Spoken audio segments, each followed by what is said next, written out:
FM 89.1, Radio Universidad. Vamos a hablar, está en línea ya Ingrid Urrutia, ella es delegada de ATE Inca. Ingrid, muy buenos días, te saludan Agustina, Tavo y Agustina de este lado, ¿cómo estás? Hola, ¿qué tal? Buenos días, ¿cómo están? Muy bien. Ingrid, contanos un poco qué fue lo que pasó, cómo se llegó ayer a esta protesta y cómo lo vivieron los que estuvieron allí. Bueno, ¿cómo lo vivimos? La verdad es que con mucha indignación por parte, digamos, de la respuesta o el accionar de la policía. Tampoco nos sorprende porque venimos de unos días y unas jornadas, incluso ahí donde está el Instituto Nacional de Cine, que, bueno, estos últimos meses han sido de mucha manifestación y protestas incluso por sectores que están pidiendo ser atendidos por el ministro de Desarrollo Social, por planes sociales, claro, por alimentos. Entonces, como trabajadores incluso del sector, no es que el accionar de la policía nos sorprende, es más, creemos que hay una decisión bastante extendida en el país por los distintos gobiernos de reprimir la protesta social. Ahora, ¿qué nos convocó? Que es lo que me interesa un poco contar, sí. Es que en 2017 se sancionó una ley que le pone una fecha de terminalidad a los impuestos específicos que en nuestro país financian a la cultura nacional. Esos impuestos específicos no es que se dejan de cobrar en diciembre de este año, sino que los recauda la AFIP y van al Tesoro Nacional, para discreción del Ejecutivo, sea este o sea cualquiera que venga. Con lo cual, en síntesis, es que el financiamiento, el apoyo y las becas que existen también para el estudio y para la formación, para toda la cultura nacional, quedarían a discreción del gobierno de turno. Claro. ¿No? Esto es muy preocupante, en primer lugar, porque nosotros tenemos como eje, si se quiere, desde el espacio Unides por la Cultura, que está compuesto por más de 70 asociaciones de cine, de teatristas, en nuestro caso como Junta Interna de ATE, es decir, representación de los trabajadores del propio instituto, somos parte, hablamos de soberanía cultural, que es lo que nos interesa, como que llegue también a una parte importante de la sociedad, que es que el derecho a la cultura es un derecho humano, que tiene que estar garantizado por la Constitución y lo reconoce hasta la UNESCO. O sea, no estamos hablando de un privilegio, no estamos hablando de que acá estamos pidiendo subsidios, que hay planes sociales, porque ayer, después de todo el accionar, hubieron muchos medios que intentaron desviar la discusión. Claro. Esto es histórico, en todos los países, hasta incluso en Europa, hay financiamiento estatal para la producción cinematográfica. Sí, bueno, totalmente. Ingrid, no hace falta ni que lo expliques, nosotros todos los días, trabajamos sobre eso, creemos en la industria audiovisual y fundamentalmente, imagínate, radio universitaria, ¿no? Educación pública, creemos en el rol del Estado siempre, porque si dejamos todo librado al mercado, pasa que se filma poco y los mismos, ¿no? Y con determinadas lógicas, claro. Y después también, cuando dejás todo libre al mercado, pasa, ¿no? Que la policía se pone más represiva también, aunque no parezca, es así realmente. Ingrid, manda un segundo, tengo a mi hija enferma que me está pidiendo reclamando. Atención. Aguardame un segundo, hijita. Ingrid, ¿puede ser, en términos generales, quizás le pifie un poco al número finito, pero que hasta hace no tanto el presupuesto que otorgaba el Inca, ¿no? Para hacer una película era algo así como 800 y pico miles de dólares, y que ahora solo entrega $250.000, ¿puede ser? No, el costo medio, o sea, primero que el fondo de fomento, esto es re importante, porque no es que ayer decían, pasa que yo con mis impuestos estoy pagando, no, el fondo de fomento cinematográfico, es decir, el presupuesto para la producción de la industria, de las entradas, financia. Claro, se autofinancia porque es el 10% a la entrada de cine que pagamos todos los que vamos al cine. Claro.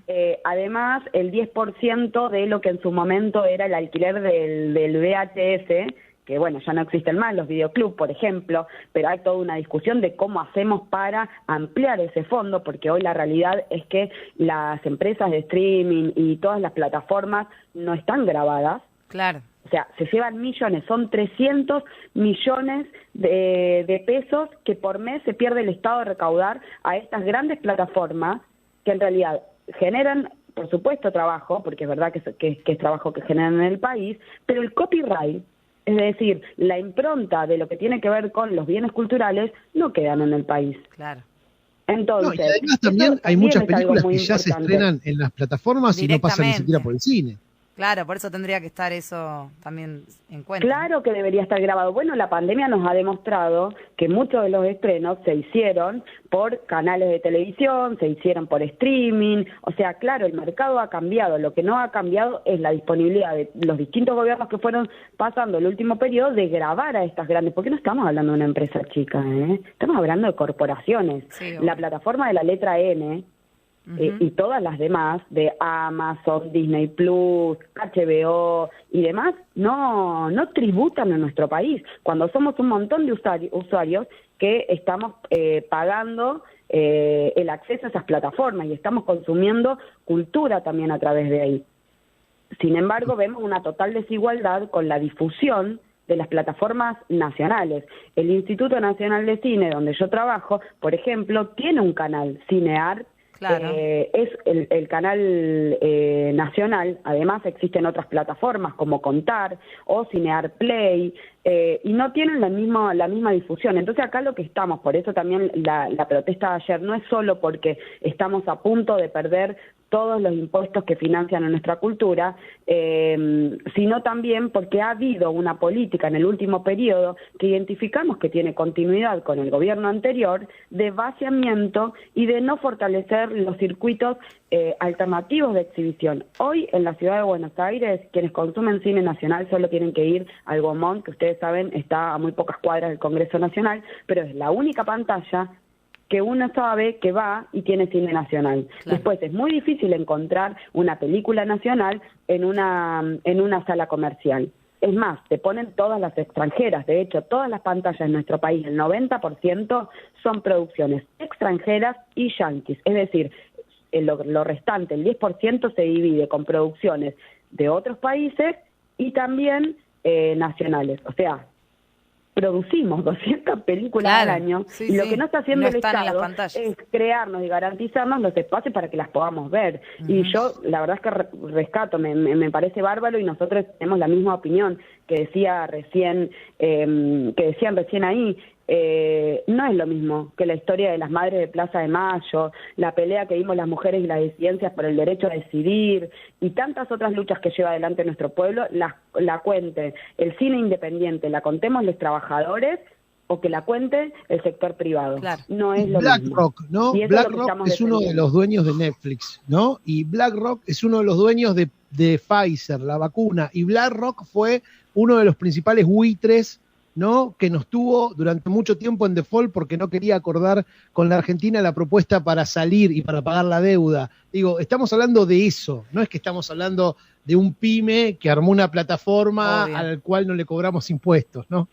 Estamos hablando de eso. Te quería preguntar, Ingrid, también, yo un poco decía, sin ser especialista en el tema, ¿no?, por supuesto, pero sí siendo parte de la cultura y por supuesto muy interesado en el rol del Estado todo el tiempo, que cuando se nombró a Luis Puenzo, en términos generales, parecía que había un consenso, parecía que era una buena noticia. ¿Qué pasó desde ese nombramiento hasta ahora, como para que ustedes tengan que ir, digo, me imagino lo que habrá pasado, pero para que me cuentes, digo, tengan que ir a la puerta del Inca a pedir más subsidios, digo, y más apoyo, no subsidios? Lo que hubo fue un discurso que de hechos tuvo nada. O sea, nada de lo que de las promesas con las que asumió la gestión se llevaron adelante.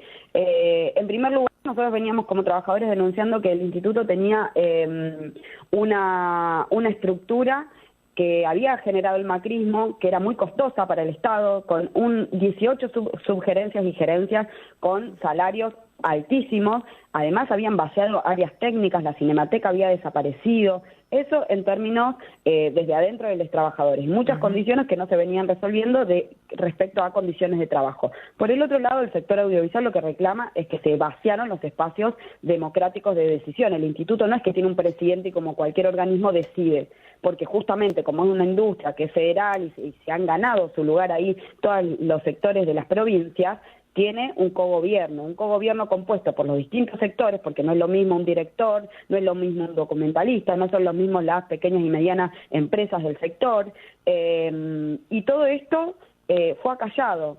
Los espacios democráticos de debate y de consenso que componen y según la ley de cine se deben garantizar, bueno, el presidente no lo llevó adelante. Además que estuvo 2 años durante la pandemia sin actualizar el costo medio. Y hace muy poquito también lo que circuló fue un decreto que lo que hace es ajustar, es decir, el costo medio de la película que se tenía que actualizar, que está en 22 millones, no se actualizó según la inflación. Eso implica ajuste y además que para el sector independiente le ponía topes. Es decir, por ejemplo, yo soy documentalista o quiero acceder por primera vez en mi película a realizar mi proyecto audiovisual porque me acabo de recibir y soy estudiante, no puedo acceder al Inca porque el Inca ponía unos topes de, por ejemplo, tenía que contar yo con el 30% para llevar adelante esa producción y conseguirme en el sector privado el otro 70%. Bueno, imposible para cualquier estudiante, hijo de trabajador que haya decidido ser trabajador audiovisual poder hacer cine con esas condiciones y un plan de fomento expulsivo, restrictivo, que pide puntaje, que además no le permite la posibilidad a cientos de miles de estudiantes, que es la otra situación que existe en nuestro país, poder acceder. Claro. Claro. Ingrid, una consulta con respecto a lo que pasó ayer, ¿no? Se encontraron, bueno, con la policía de la ciudad.